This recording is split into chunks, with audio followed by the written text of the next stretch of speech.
Good morning, friends, or good evening, or good night, depending when I get this video out, and wherever you are on the plane. And thumbs up this video if you know what that reference is from. It's a Flat Earth movie. Okay, so today we're going to get into this article I found titled Blunder or Crime. I'll show you all right here, and I'm going to post, of course, the link in my description. So this was written by an S. Shenton, who is of the Royal Astronomical Society and the Royal Geographical Society. He's also a secretary of the International Flat Earth Research Society, who lived in London Road, Dover. So I'm just going to read it. I know a lot of you guys probably don't listen through the whole video when I'm just reading it off. You'd probably rather read it yourselves. So for those of you who do, here we go. Glenn's orbit on the polar projection. And the actual name there is somewhat hard to read because this was actually uploaded to the internet with these notes on it. I can't exactly decipher what it says up top here. It's kind of all faded, or it didn't get scanned properly, so I don't know. Years ago, Professor Huxley said, "The assertion which outstrips evidence is not only a blunder, but a crime. The flat earthist, working along forgotten paths, finds very many orthodox theories and speculations to be false, which over the years have been taught as facts. This surely is where assertion outstripping evidence becomes dangerous, and if forced into young minds, a crime." The writer is often asked how he first became interested in the flat earth theory. He commenced his study of the subject early in the 1920s, having during the First World War seen the development of aircraft along bird-shaped lines, the main requirement in war being speed and maneuverability. He reasoned that such bird-like airplanes would never really become useful commercial cargo-carrying vehicles. After some thought, he produced drawings for a craft combining both gas and engine power for greater lift. These designs interested quite a few people. Cargo-passenger lift was the main consideration. Speed was not important, yet this aircraft would be capable of orbiting the Earth in a single day and upon any latitude. Of course, as a lad, I had in mind only the school idea of the Earth as a globe, which I had been taught rotated completely once every 24 hours. The main idea was a vehicle capable of direct upward lift to a required height, then setting the mechanism so that the craft remained virtually stationary, allowing the spin of the Earth to affect the sense of speed and transition westward America or Australia or India. It was much later that I discovered that Archbishop C. 1 Stevens had suggested a similar plan. Also, he, after study of the subject, became a zetetic, a flat earthist. Anyhow, with increased study of the matter, I began to detect inconsistencies and opposing theories, and some downright chance-your-arm assumptions interwoven in all that I had been led to accept as firm truth. Once doubt had entered, I began the laborious work of observation and re-examination of all the cosmological matters which I encountered. Undoubtedly, you have already seen that as a lad I was forgetful of the supposed orbital speed of the Earth around the Sun. Such speed, if it existed, would not only be self-evident, but would make nonsense of Sputnik, missile, and all types of flight claims. In passing, I would like to ask if anyone noticed that in the AH, the blurb, and the models on T related to Telestar and certain other Sputnik orbits that the 1.5 million miles per day that the Earth is supposed to be traveling was never mentioned. Many such findings convinced me of the urgency to try and reach modern youth and show that there is another concept of Earth's structure which is worthy of examination. Many universities, colleges, and schools on both sides of the Atlantic have given evidence of their deep interest. Some school teachers encourage their pupils to make further inquiries. Some teachers express their doubts about the truth of that which they are required to drum into their students' minds.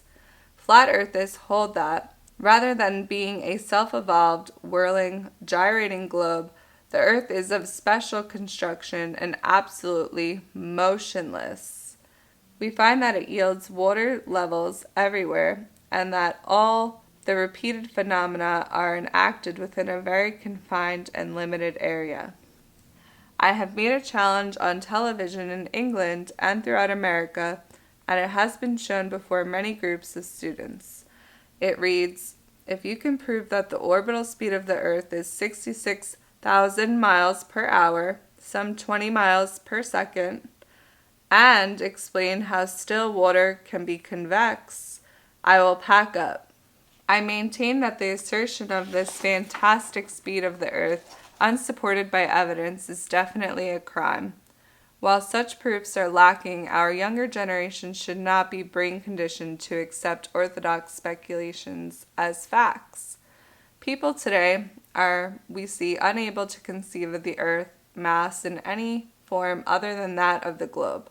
Consequently, they are easily persuaded that the press, TV, and films present the true picture of space flights. They fail to realize that the drawn orbits give an extension to a point of about 2,000 miles beyond the globe. This ignores the fact that both Russian and the American spacemen were only about 100 to 115 miles up, almost scraping the Earth's surface. If, however, one becomes used to the polar projection map as used by the United Nations, it will become readily seen that the path of these pre-programmed orbits do not, in fact, extend beyond the bounds of the unmoving Earth beneath.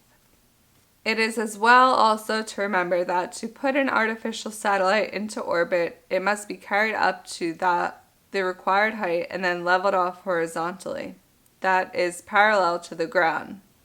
The requisite speed of 17,000 miles per hour must also be given it. Why gain such a colossal initial impetus?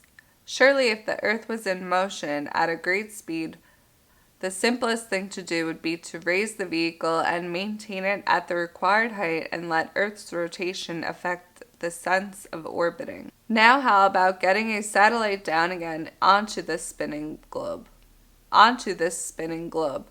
Colonel John Powers of the U.S. NASA organization at the time of the Gagarin flight wanted the Russians to give details of the descent timing. Just consider Earth speeding at 66,000 miles per hour and the astronauts' greatest speed only 18,000 miles per hour. This speed is greatly reduced by parachutes and re-entry into denser lower atmosphere to enable the capsule's safe landing. If the Earth continued on theoretical orbit as its theoretical speed, would the astronaut with his slowing capsule ever be able to catch up with the speeding Earth? Or is it more reasonable to admit that the Earth, unmoving, was there ready to receive the returning Russian or American spacemen? Sometimes the flat earthist likes to remind his listeners that the present Astronomer Royal said regarding so-called space travel that it was a lot of baloney. Now let us examine one or two points of local interest. So I'm going to skip over some stuff about Germans and their guns, and what's interesting about this article, it had a little image here with a description, and this is a great way to illustrate the fact that the horizon will always rise to the viewer's perspective eye level. And I'll go ahead and read what this little clip there says for you, and go download the PDF in my description so that you could go look at it for yourself and maybe even print it out so other people can see it and get an idea of, how this can't work on a globe but only a flat plane. Sea horizon is always level and always at eye level. This chart shows actual observation from foot of Dover cliffs. Horizon is at A. The castle situated on the cliffs is some 300 to 400 feet above sea level. Observers can go inland to a position near to street, Radiguns, and overlooking the town valley, thus facing the castle. The sea horizon is still level as at B, some 400 feet above previous view. This would be impossible if the Earth had a curvature of 8 inches per mile. From position B, one should be able to look slightly downwards to horizon if such curvature existed. If one stands at the base of the Dover Cliffs beneath the castle, looking eastwards, one sees a water level, a sea horizon. Then going to a point on higher ground near St. Radiguns behind the town, one observes that the horizon has equally risen and then is cutting through the castle keep some 350 feet above the original position. This would not be possible on a globe. Okay, so this is a really great summary, and it's basically how a lot of us feel today. On TV, often with a good deal of ribbing, one is given 2 or 4 minutes in which to state the case for believing the Earth to be flat. One wonders at times whether or not it is better to live and die like sheep rather than to pay the price in great individual effort to advance a little nearer to the truth of life and being. As things are today in this regimented, free educative system, to continue forcing theories into the minds of each generation is both a blunder and a crime. I like to say is a crime against humanity. Our history has been stolen from us, the truth about where we live, the earth that we walk on, sleep on. There's a lot more than the flat earth, and this is just the tip of the lies. This is the start of it all, and it connects every lie under the sun. This flat earth and what it means to be alive and live on this flat plane, it's just a mystery. And it's because people who are really in power, they took the knowledge and they ran, and they didn't want to let everyone in on it. They wanted to keep it for themselves. It was a selfish act, and I think they feel that if they share it with others, then it won't be as good for them. And they have a superiority complex. Their ego is way too big, if not exploding. And I don't know. We got to do something. We got to spread the word out there and share this article to your friends, your peers, your family, your partner, and just try to get people in to the flat earth truth. Maybe we could dig deeper and figure out what's really going on, because we have a lot of questions and not many answers. So thanks so much for watching, and please give this video a thumbs up if you enjoyed, and subscribe if you have not done so already, or maybe you got unsubbed, because that's been happening on YouTube. So check that, and love you guys. See you guys next time.